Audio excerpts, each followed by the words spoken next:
प्रकाशित वाक्य का खुलासा कार्यक्रम में हार्दिक स्वागत है।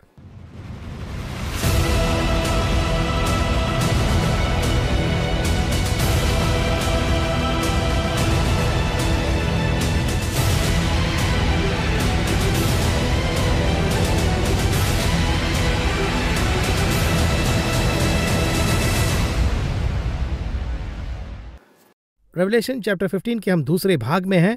Let's welcome brother MD Jagan. Brother Jagan, welcome to the programme. Praise the Lord. ये जो 15 चैप्टर, ये बहुत ही इंटरेस्ट है। कहा जाए तो 16 चैप्टर के पहले ही एक छोटा सा पॉज देकर उस चैप्टर के अंदर जाने की एक समझ हमें मिलता है। पिछले एपिसोड में आपने एक लाइन कहा था, एक स्टेटमेंट कहा था कि हेवन को अगर समझना है तो प्रभु ने ही मूसेस को एक हेवन का मॉडल दिया ही, आपने कहा था। लेकिन हम उसे जस्ट ऊपर से पढ़ते हैं, जनरली पढ़ते हैं, लेकिन उसे हम डीपली हम देखते नहीं हैं। तो प्रभु ने मोसेस को इस हेवन को किस मॉडल में दिए हैं, तो हम उसे क्यों डीपली न देकर लाइटली देख रहे हैं और किस गंभीरता से हमें इसे लेना चाहिए, इसे अगर एक्सप्लेन करेंगे तो 15 चैप्टर के अंदर जाने में हमें आसानी होगी। परमेश्वर मनुष्य से कभी कुछ छिपाना नहीं चाहते हैं। उसी के साथ जो मालूम होना चाहिए वो बताना चाहते हैं। अभी 5वीं कक्षा के छात्र और 10वीं कक्षा के छात्र को हमें सब बताना पड़ता है, लेकिन डॉक्टर की पढ़ाई के लिए जो करना चाहिए कहने की जरूरत नहीं, वो कहने से भी नहीं समझेंगे। इसी तरह से मनुष्य को जो चाहिए वो सब वो बता रहे हैं। इससे बढ़कर जो छिपा है वो मसीह का है, वचन ये कहता है। तो हमारे पास ये अधिकार नहीं है कि उसने उन्हें क्यों नहीं कहा, जरूरत नहीं है, बस यही। कुछ लोग तो बस उन चीजों के बारे में सोचते हैं जो बताई नहीं गई है, रिसर्च करते हैं। यीशु किस तारीख को आएंगे किसी को मालूम नहीं, बाइबल यही कहती है, बस छोड़ दीजिए, उसका अनुमान नहीं लगाना है। मैं रिसर्च करना चाहता हूं तो तारीख मिलेगी क्या कि उस डेट का पता लगा मैं कहूं निश्चय आप वो डेट निकालेंगे, क्योंकि शैतान आपको बहकाने के लिए तैयार हो चुका है। जो प्रभु ने प्रकट नहीं किया उन बातों में नहीं जाना चाहिए, यही अच्छा होगा। बिल्कुल वैसे ही परमेश्वर हमें स्वर्ग के बारे में बताना चाहते हैं। आपने देखा होगा कि बच्चे बहुत ही दिलचस्पी से वो चित्र जोड़ते हैं जी, पिक्चर्स को, सबको जोड़ने के बाद एक तस्वीर बनती है, एक पजल। वो पजल जोड़कर एक तस्वीर बनती है। पीछे देखे तो वहां पर भी एक तस्वीर है। उसी तरह से एक दिलचस्प पजल यहाँ पर है। गौर से देखिए, यहाँ 2-3 कंस्ट्रक्शन है बाइबल में। बाइबल कंस्ट्रक्शन के लिए महत्वपूर्ण किताब है। अगर आप इसे मेडिकली देखें या इंजीनियरिंग साइड से देखें तो परमेश्वर ने यहाँ 2-3 कंस्ट्रक्शन के बारे में बताया है। एक तो नेहमिया ने बनाया था, और फिर मूसा ने तंबू बनाया था, और फिर तीसरी बात नूह ने जहाज बनाया था, चौथी बात यीशु ने कहा कि मैं तुम्हारे लिए रहने के स्थान बनाने जा रहा हूं। इन चारों का एक संबंध है। अब देखिए, यहाँ पहले नूह का जो जहाज था उसकी लंबाई 300 की थी, और जो मूसा ने तंबू बनाया था उसकी लंबाई 300 की ही थी। सब कुछ का क्लियर इंस्ट्रक्शन दिए हैं।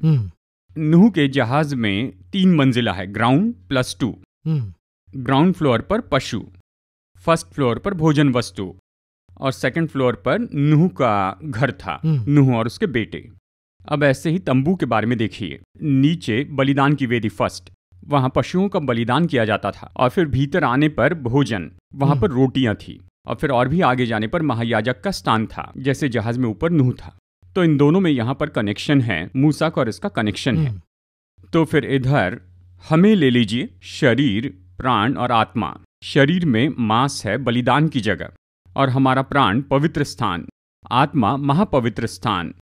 ये सब एक ही पैटर्न में हैं। फिर स्वर्ग को ही ले लीजिए, सिंहासन की एक जगह है, कांच का समुद्र ये तो दूसरी जगह है, और फिर उससे थोड़ा आगे आए तो वहां पर बलिदान की वेदी है। यहाँ पर भी ये 3 है, यानी ये सब बस एक ही मॉडल है, एक ही कंस्ट्रक्शन में ये सब ऐसे ये हो बस गया एक ही जैसी बनावट है, लेकिन ये तो अलग अलग यहाँ पर मॉडल में है, लेकिन एक ही विषय है। अगर ये समझ हम में आ जाए तो अच्छा होगा। अब नूह का जो जहाज है और मूसा का जो तंबू है, और हमें जो निवास स्थान दिया गया है हमारा शरीर, जैसे नूह जहाज बनाकर जल प्रलय से बचता है, और जैसे वो तंबू बनाते हैं, और मैं अपने शरीर को अच्छे से बनाता हूँ, आत्मा, प्राण और शरीर ये 3 भाग हैं, तो ये तीनों जो है वो एक भाग बन जाएंगे। तो इसकी समझ हमें चाहिए। परमेश्वर ने मूसा को स्वर्ग का मॉडल बताया, जैसे मैंने तुम्हें पहाड़ पर दिखाया, बिल्कुल उसी तरह से तुम बनाना ये कहा, और उसी समय में नूह को वो माप बताते हैं। मॉडल दिखाया क्या पता नहीं। इसी चीज को जब कहते हैं तो उसका विवरण हमें यहाँ पर बाइबल में दिया गया है। यानी स्वर्ग का जो मॉडल है और हम और नूह का जहाज और तंबू, ये चारों एक ही पैटर्न में हैं। हम इसे उस पजल के जैसे अच्छे से पढ़ सकते हैं।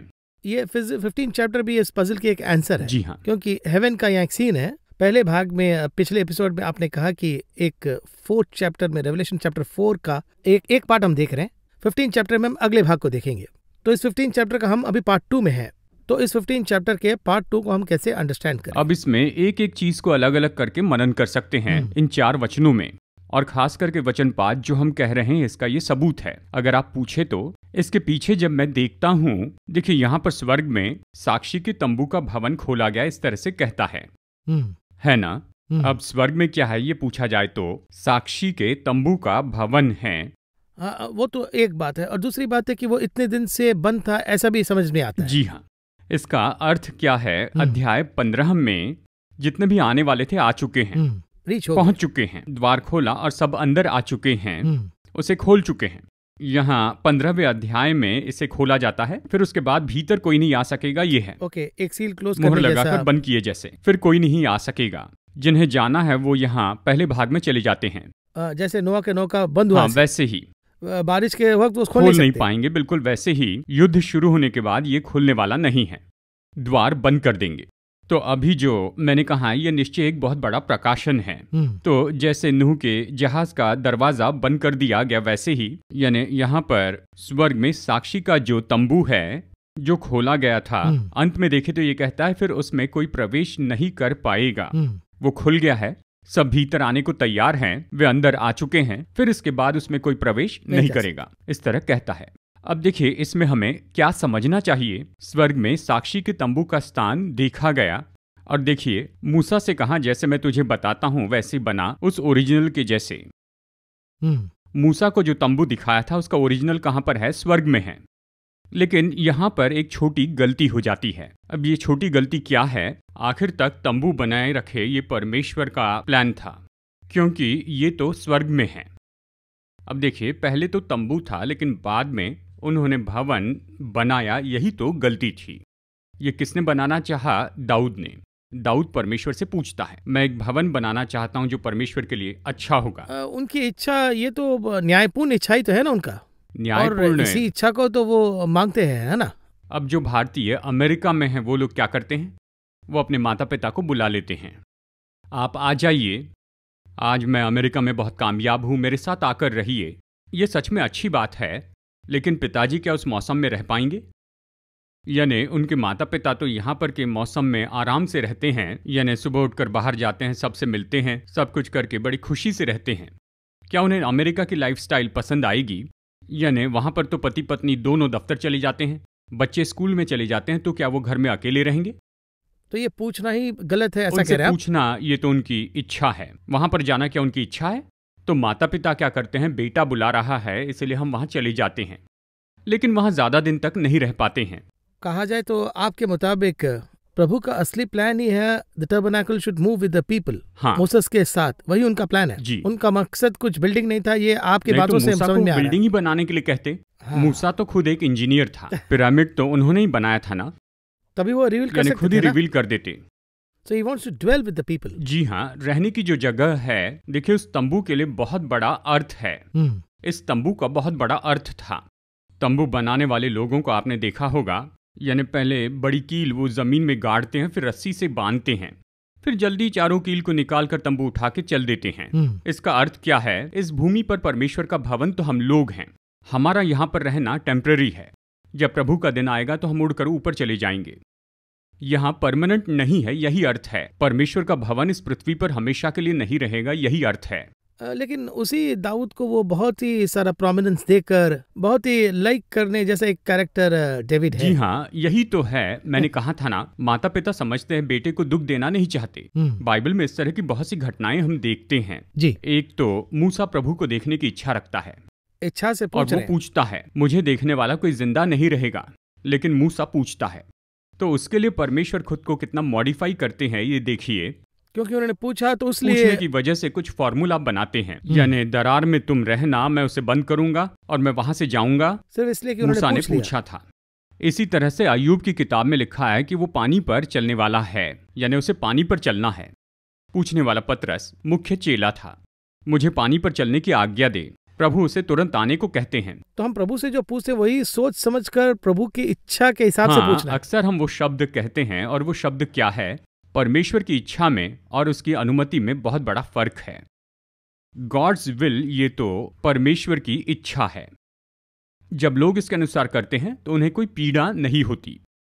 गॉड्स परमिशन, जब आप ये पूछते हैं यानी बाकी चीजों में आप उसकी बात मान लेते हैं और फिर पूछते हैं, वो आपको चोट पहुंचाना नहीं चाहते लेकिन याद दिलाते हैं मुझे इसमें दिलचस्पी नहीं है। यानी दाऊद से वो पूछते हैं, मैंने किसी को भवन बनाने की आज्ञा दी क्या? किसी भी गोत्र से मैंने भवन बनाने की मांग की है क्या? इतने साल में मैंने कभी पूछा क्या?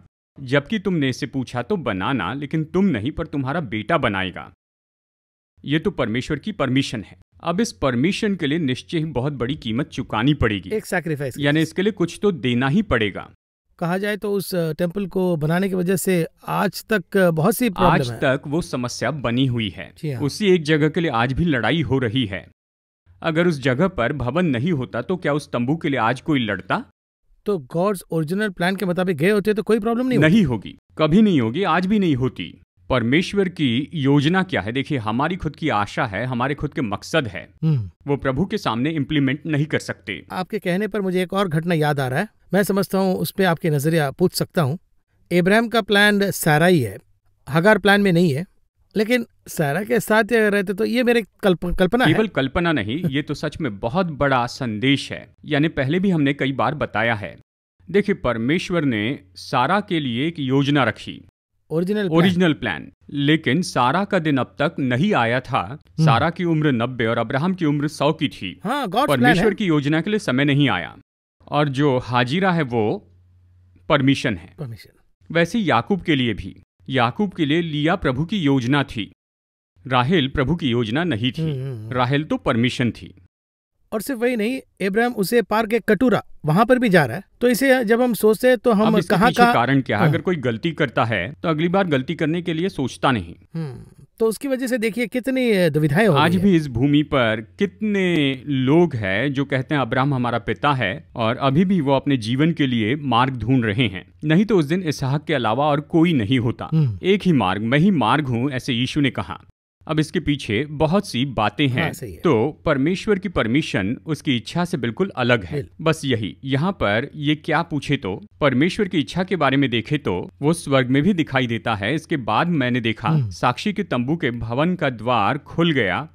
अब ये तो सुलेमान का भवन नहीं था, वो तो एक तंबू था, खास करके ओरिजिनल प्लान। अब देखिए, इसी भवन में से स्वर्गदूत विपत्तियां लेकर निकलते हैं। वचन 6 में कहा गया है, वे 7 स्वर्गदूत जिनके पास 7 विपत्तियां थी, मलमल के शुद्ध और चमकदार वस्त्र पहने हुए, छाती पर सोने की पट्टियां बांधे हुए भवन से निकले। इस तरह कहता है। यहाँ पर वो विपत्तियां लेकर निकलते हैं। इसका अर्थ क्या है? यानी जो न्याय है वो तो परमेश्वर के भवन से शुरू होता है, ये अर्थ है। मोस्ट ट्रिबुलेशन यहाँ पर शुरू होता है। यानी ट्रिबुलेशन 2 तरह के हैं। एक में एंटी क्राइस्ट लोगों पर मुकदमा करता है, यहाँ परमेश्वर धरती पर मुकदमा करते हैं। परमेश्वर भूमि पर जो करते हैं ये एंटी क्राइस्ट के लिए हो रहा है। उसी समय एंटी क्राइस्ट लोगों पर मुकदमा करेगा, ये दूसरा भाग है। ये दोनों एक साथ होंगे, इसलिए इसका नाम है मोस्ट ट्रिबुलेशन कहते हैं। उसे सहन करना ही बहुत मुश्किल है। जी हाँ, ये तो और भी आज भी सब कुछ बहुत मुश्किल में है। कितनी तो भी कलीसिया सताई जाती हैं, लोग सताए जाते हैं। हमारे लिए छोटी छोटी परेशानी आती है और उसके कारण हम थक जाते हैं ना। जी हाँ। हमें इतना क्लेश नहीं है। हमारे लिए तो कलीसिया है, समूह है, यानी परमेश्वर है, पवित्र आत्मा है, हमारे लिए ये सब कुछ है। इतना होने पर भी हम सताव सह नहीं पाते, ऐसे कहते हैं। समटाइम्स हम थोड़ा सा डाउन होते हैं। जब ये सब नहीं होगा तो सोच भी नहीं सकते। इसलिए वो क्लेश महाक्लेश है। तो फिर यहाँ पर वचन 6 क्या कहता है? न्याय का निर्णय परमेश्वर के पास से आया है, वहां से चलता है, ये हम देखते हैं। यहजकेल की किताब हम पढ़े तो अध्याय 9 में हम एक महत्वपूर्ण काम के बारे में पढ़ते हैं। वो क्या है? क्योंकि परमेश्वर ने लोगों का जो न्याय किया है, तो जब न्याय का निर्णय शुरू करते हैं तो वो कहाँ से शुरू होता है? यहजकेल अध्याय 9 में हम ये पढ़ते हैं, बूढ़े, युवा, कुंवारी, बाल बच्चे, स्त्रियां सबको मार के नष्ट करो, परंतु जिस किसी मनुष्य के माथे पर वो चिन्ह उसके निकट न जाना, मेरे पवित्र स्थान से ही आरंभ करो। इस तरह से परमेश्वर ने उनसे कहा। अतः उन्होंने उन पुरनियों से आरंभ किया जो भवन के सामने थे। कलीसिया से शुरू होती ये घटना। अब यहाँ पर वचन में देखिए, वो सातों स्वर्गदूत जिनके पास विपत्तियां थी वो भवन से निकले, इस तरह से हैं। वह अंदर से स्टार्ट हो रहा है। देखिए भीतर से। यहाँ पर एक बात हमें समझना चाहिए, परमेश्वर भूमि पर न्याय करने के पहले कलीसिया में न्याय करेंगे। पहले हम न्याय का निर्णय दुनिया के लिए सोचते हैं, पर न्याय का निर्णय कहाँ शुरू हो रहा है? कलीसिया में शुरू होता है, हमारे घर में शुरू होता है, हमारे घर में शुरू होता। ये डर अंतिम समय में सब में से चला जाएगा। परमेश्वर का भय एक है और न्याय का डर तो बिल्कुल अलग है। परमेश्वर का भय जाकर बहुत दिन हो गए, अब तो न्याय का भी डर चला गया। न्याय का डर क्यों चला गया है? न्याय का निर्णय परमेश्वर मुझे नहीं देंगे, दूसरों को देंगे, इस तरह सोचते हैं। और यही तो बड़ी समस्या है। और इसीलिए बाइबल कहती है न्याय हमसे ही शुरू होगा। मतलब बी प्रिपेयर जब हम ये कहते हैं तो पहले हमें तैयार रहना है, उसके बाद ही तो दूसरों को। पहले तो हम ही हैं। देखिए बहुत ही सुंदर तरीके से बाइबल में बताया गया है, भूमि के जीव जंतुओं को बचाने के लिए एक बड़ा जहाज बना, इस तरह से परमेश्वर ने कहा था। पर इब्रानियों 11 में पढ़े तो नूह ने अपने परिवार को बचाने के लिए एक जहाज बनाया, ऐसे कहता है। अब इसका अर्थ क्या है?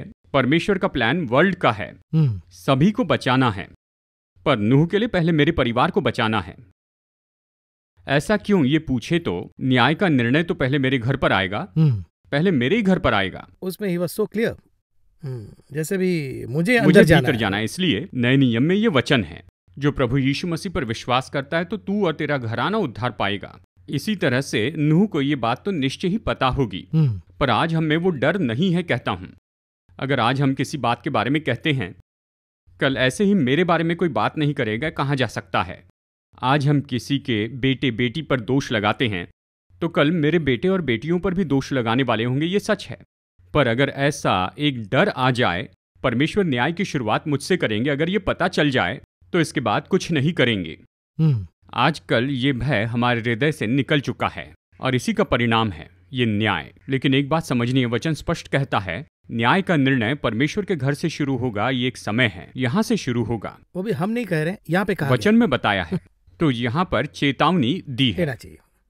तो इस 15th चैप्टर में 6, 7, 8 ये तीनों वचने जो हैं ये बहुत ही डीप है। इसका पहले भाग को आपने एक्सप्लेन किए, अब इसके आगे इसे हमें कैसे कंक्लूड करके पढ़ना चाहिए? अब 7 और 8 अंत में हैं। अब देखें तो 4 प्राणियों में से एक ने 7 स्वर्गदूतों को परमेश्वर के क्रोध के कटोरे दिए। बाउल इस तरह से इंग्लिश में आया है जी। और वो कटोरे कैसे है, अगर ये पूछे तो अंत यानी इस दुनिया का अंत वहां पर दिया गया है। देते समय ही यहाँ पर वचन बताता है परमेश्वर की महिमा और सामर्थ के कारण भवन धुएं से भर गया। अब धुआं कहाँ से आ रहा है, इसे बाइबल में गहराई से देखे तो पता चलेगा। अगर धुआं आता है तो परमेश्वर क्रोध में, ये इसका अर्थ है। जब लोग गलती करते हैं तो परमेश्वर बादल के खंबे में दिखते हैं। परमेश्वर ने मूसा से कहा, तेरे बारे में लोगों के मन में डर होना चाहिए, तो इसीलिए मैं एक विशाल स्वरूप दिखाऊंगा, तब लोग डरेंगे। इस तरह से परमेश्वर ने कहा और पहाड़ के ऊपर धुआं दिखाई दिया। वो दृश्य तो बहुत ही डराने वाला था। इसे देखकर लोग डर गए, ऐसे लिखा है। यानी गर्जना की आवाज, ऑडियो वीडियो परमेश्वर ने किया, पूरी तरह से एक्सपोज किया। अभी आप देखते हैं कि उस धुएं से परमेश्वर का भवन भर गया, क्योंकि परमेश्वर अपने भवन में पूरी तरह से क्रोधित थे। लेकिन उसमें एक सवाल पैदा होता है, ये हेवन की जो बात है, ऑलरेडी हेवन में जो पहुंच रहे उनके लिए ये जो क्लाउड है, ये जो भय किसके लिए दिखा रहे हैं? ये भूमि में दिखाना अलग बात है, वहां पर डर नहीं दिख रहा है। क्या कह रहे हैं? धुआं भर गया मतलब परमेश्वर क्रोधित है, ये अर्थ है। हाँ वही, वहां पे जो लोग आए गए उनके ऊपर गुस्से हुए, ये जरा आप एक्सप्लेन आने वाले लोगों को नहीं दिखा रहा है, वो वचन 4 में पूरा हो गया। तो किससे दिखा रहा है? कि जो भूमि पर है उनके साथ ये होने वाला है। अब ये 7 स्वर्गदूत 7 कटोरा हाथ में लिए हैं और भवन धुएं से भर गया। अब देखिए परमेश्वर को जानने का एक तरीका ये बाइबल में बताया है। उसे जानने का तरीका फिलिपियों में पौलुस बताता है। उसे जानने की समझ क्या है, अगर ये पूछे तो परमेश्वर के हृदय को हमें समझना होगा, परमेश्वर के दिल को समझना होगा। Understanding the heart of God. जी, ये मुश्किल है क्या? अगर इस तरह से पूछते हैं तो बाइबल में अच्छे से पढ़े तो समझेंगे। कैसे समझेंगे? जब दिन के ठंडे समय परमेश्वर उनसे मुलाकात करने आए उत्पत्ति में, दिन के ठंडे समय यानी परमेश्वर ठंडे मूड में हैं। और दिन के गर्म समय में यानी उस गर्मी में अब्राहम से मिलने के लिए आए। गर्मी के समय आए मतलब परमेश्वर क्रोध में, ये अर्थ है। जब वो आते हैं तो क्या कहते हैं, मैं इन 2 शहरों को नाश करूंगा। हाँ, वो मूड ही एक तरह का। जी हाँ, यही देखिए पहला राजा अध्याय 19 में देखे तो वहां पर गुफा में एलिया छिपा था। तब परमेश्वर आते हैं, यानी वहां पर आंधी चली और फिर बहुत बड़ा भूकंप आया, यानी फिर उसके बाद में आग आई। ये एक एक करके आए। इनके आने पर भी एलिया बाहर नहीं आया, ऐसे वचन कहता है। वचन में स्पष्ट बताया परमेश्वर इनमें नहीं थे, यानी आंधी को देखा, परमेश्वर इसमें है क्या, नहीं है। और फिर जब आग उसने देखी तो परमेश्वर इसमें है क्या, नहीं है। और फिर जब भूमि पर बहुत बड़ा भूकंप आया तो उसने देखा क्या परमेश्वर इसमें है, नहीं है। उसके बाद एक धीमी आवाज आई। उसे सुनने के बाद एलिया चादर ओढ़कर बाहर आता है। यही परमेश्वर के बारे में समझ है।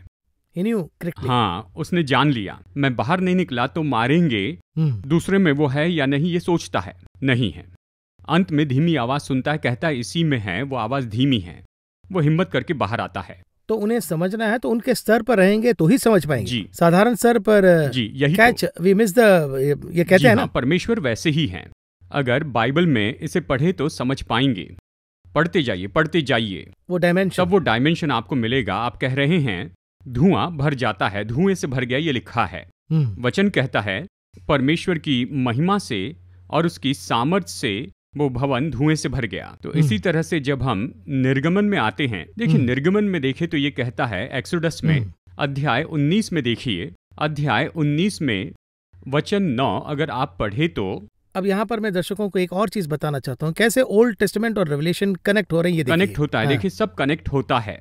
19:9 क्या कहता है, देखिए तब यहोवा ने मूसा से कहा, सुन मैं बादल के अंधियारे में होकर तेरे पास आता हूँ, इसलिए कि जब मैं बात करूं तो वे लोग सुने और तुझ पर विश्वास करें। परमेश्वर के ये कहने के पीछे कारण क्या था कि लोग मूसा पर विश्वास करें। वो विशाल रूप में दिखाई देते हैं। और इसी तरह से ये एक विषय यहाँ पर है। थिक क्लाउड लिखा है इंग्लिश। जी हाँ, यही हो रहा है। जब वो आते हैं तो लोगों को परमेश्वर एक चेतावनी देते हैं, अब दुनिया को नाश करने का समय आ रहा है। 7 विपत्ति आने वाली है और 7 विपत्तियों के द्वारा इस भूमि पर बहुत ज्यादा नाश होगा। एक बड़ी जनसंख्या मिट जाएगी पर एक समूह मसीह के लिए खड़ा रहेगा, ये सब बताया है। और इसी के बारे में मुख्य रूप में बताया गया है 7 और 8 में। अब 15वें अध्याय का जो संबंध है पहले 4 वचन में जो हो गया है उसमें लहू के गवाह होंगे। और फिर अगले 4 वचन यानी वचन 5 से लेकर वचन 8 तक आने वाले लहू के गवाह हैं। ये सब होने वाला है, कैसे रहना है, सब परमेश्वर ने लिखा हुआ है। बाइबल को हम जितना पढ़ते हैं गॉड्स नेचर रिवील होते ही जा रहे हैं। तो इसमें एक चीज क्लियर है कि प्रभु क्या संदेश कहने जा रहे हैं, ये समझ आ रही है। एग्जाम्पल इब्राहिम को, जैसे कि आपने कहा, उनका एक टेम्परामेंट है, एलिजा के लिए एक टेम्परामेंट है, डेविड के लिए एक टेम्परामेंट है, सोलोमन के लिए एक टेम्परामेंट है। पर हम इसे कैसे समझते हैं वही अंडरस्टैंड वो मेरा सवाल है कि गॉड्स नेचर को आज जो बाइबल पढ़ रहे हैं उन्हें हम कैसे समझाएंगे, गॉड्स टेम्परामेंट को हम कैसे समझेंगे, यही मेरा सवाल है। देखिए चाहे अब्राहम हो या फिर ये जो याकूब हो या फिर उसके बाद एलिया ही हो, इनमें से किसी के पास बाइबल नहीं थी, यानी अब्राहम के लिए नहीं थी। करेक्ट। यानी ये लोग तो परमेश्वर के साथ चलकर या रहकर उसे जानते थे, एक रिलेशनशिप में थे। जी हाँ, जैसे भी हो। देखिए इस समय तो नहीं, यानी पुराने जमाने में फोन नहीं था जी। पति और पत्नी हैं तो पति कैसा है या पत्नी कैसी पता नहीं चलता था।